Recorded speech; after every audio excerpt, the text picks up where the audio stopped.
Teori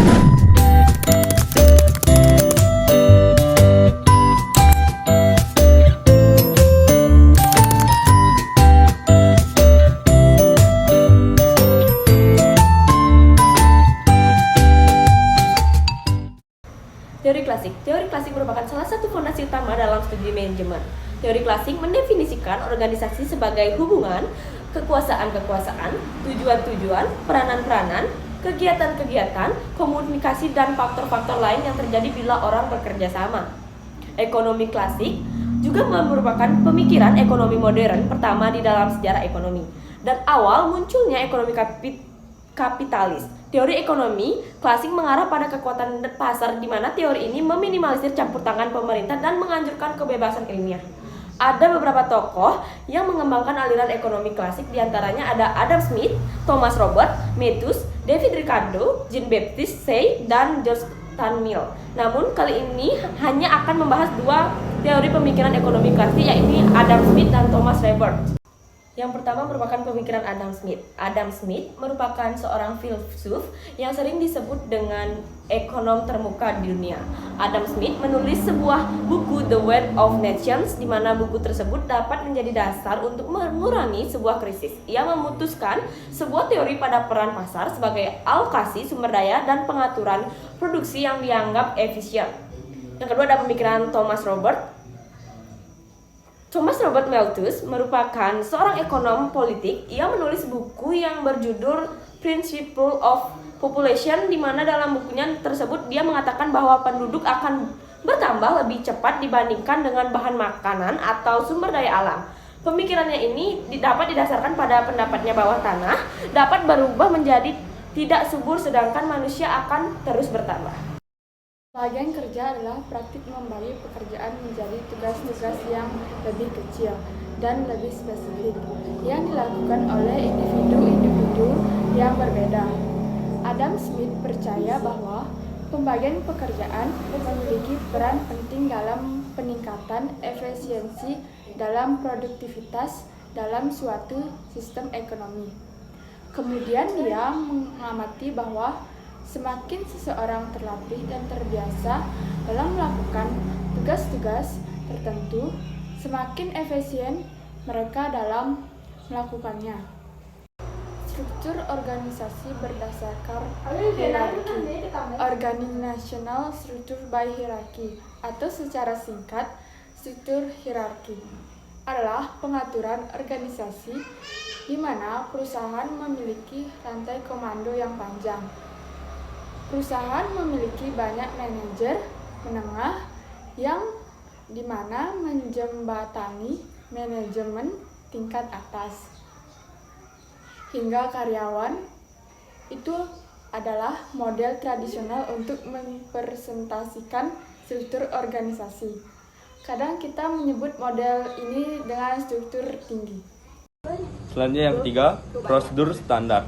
Proses kerja yang terdokumentasi dari terstandarisasi.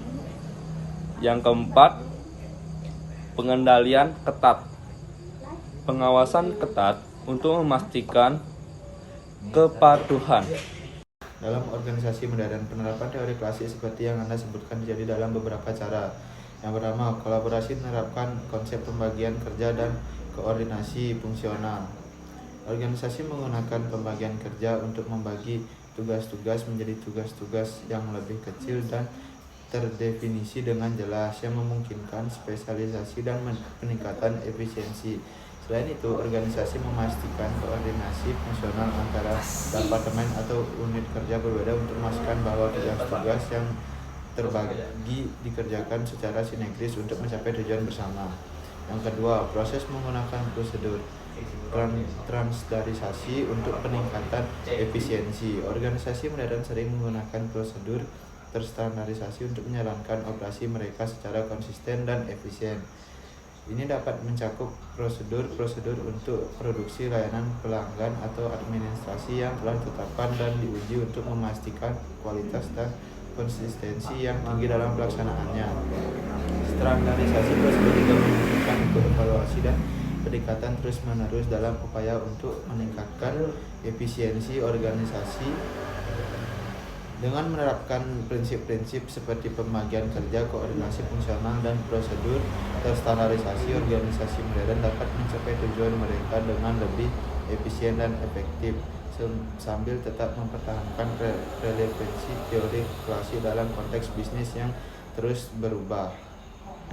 3. Pengukuran penetapan indikator kinerja dan sistem pengenalan yang jelas. Keempat, pengembangan memberikan pelatihan dan pengembangan kompetensi karyawan. Kelima, pembagian kerja dan spesialis. Teori klasik menekankan pembagian kerja dan spesialis untuk meningkatkan efisien dan produktivitas. Organisasi modern masih menggunakan prinsip ini dengan membagi pekerjaan berdasarkan keahlian. Contohnya tim desain produk, tim pemasaran, dan tim customer service.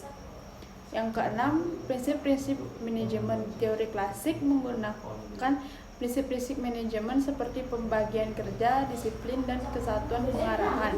Organisasi modern, prinsip-prinsip ini masih relevan dan diterapkan dalam organisasi modern meskipun dengan penyesuaian dan interpretasi yang lebih kontekstual.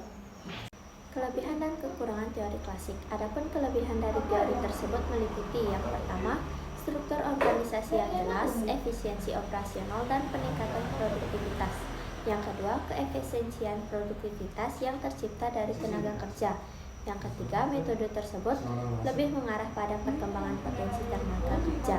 Yang keempat, metode tersebut mampu memberi rancangan kerja. Sedangkan kekurangan atau kelemahan yang ada pada teori klasik tersebut meliputi yang pertama, kekurangan fleksibel, tidak mempertimbangkan faktor manusia dan cenderung kaku. Yang kedua, peningkatan produktivitas sering mengakibatkan pemberhentian kerja atau perubahan yang terjadi perubahan upah. Yang ketiga, teori ini kurang memiliki kebutuhan sosial. Yang keempat, manajer selalu menganggap remeh individu yang ada di bawahnya. Implikasi. Teori klasik masih relevan dalam konteks tertentu, tetapi perlu dimodifikasi untuk menghadapi tantangan modern. Yang terakhir ada kesimpulan dan implikasi teori klasik. Teori klasik menyediakan fondasi penting bagi praktik manajemen modern, meskipun memiliki kekurangan. Prinsip-prinsip dasar seperti pembagian kerja, hierarki, dan prosedur standar tetap relevan dalam konteks organisasi saat ini. Memahami teori ini akan membantu kita mengembangkan pendekatan manajemen yang lebih holistik dan efektif.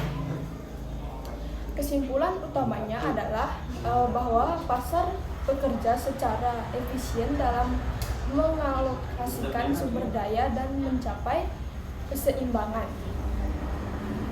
Implikasi dari teori klasik ini adalah bahwa keberhasilan ekonomi tergantung pada kebebasan pasar dan peran minimal pemerintah dalam intervensi ekonomi. Namun, kritik telah diajukan terhadap teori ini, terutama dalam hal ketidaksempurna pasar dan perilaku tidak rasional dari agen ekonomi.